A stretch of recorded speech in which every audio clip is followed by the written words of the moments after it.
Sorry, I'm losing my voice, so please excuse me.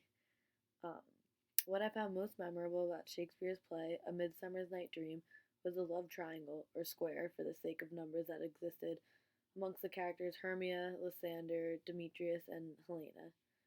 This was because it was interesting that in the beginning of the play you thought Hermia and Lysander would just um, get eloped and live happily ever after. You also would have never thought Demetrius and Helena would have as much of an impact on the story as they did, but I stood corrected by the end when Hermia was pushed aside and Helena stepped into the limelight. This was meaningful because it put an emphasis on the lesson of persistency. Because although Helena could not control Puck's mistake with the magic love potion and the fact that it spread over Lysander's eyes, making him fall in love with Helena, and then Demetrius afterwards, it just showed that Helena's persistency of like following them into the woods and trying to win back Demetrius, or just love in general, paid off in the end because after that series of events, like she got what she wanted. And I was also excited to see Hermia try to fight Helena because of her previous actions of um, disobeying her father. They were like rather discreet and passive aggressive, and then this time it was like less discreet and it was very aggressive because it was very confrontational with like the physical contact and whatnot.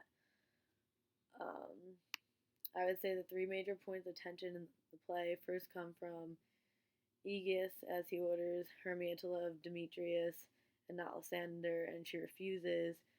That has a lot of family tension because then Aegeus he wants to like end up hurting Hermia if she doesn't comply. The second comes from Demetrius denying Helena, um, and the third comes from Odious scolding Puck for mistaking Lysander for Demetrius, and then the mistakes that follow from there. Um, Therefore, there's much tension in this play, but at the end, there is still love. The role of theater and performance in this play is the big celebration they were having over the love connections at the end, um, and also the way the characters' relationship changed from one another from the beginning of the play to the end of the play. Obviously, like I brought up all those points of tension, and then how they were resolved. It just like changed a lot of the dynamics. Um, Gender is depicted in the play by making the women sort of inferior to the men because they're ordered around by them. Um, I found no difference between the mortal and fairy worlds. I thought they were exactly the same.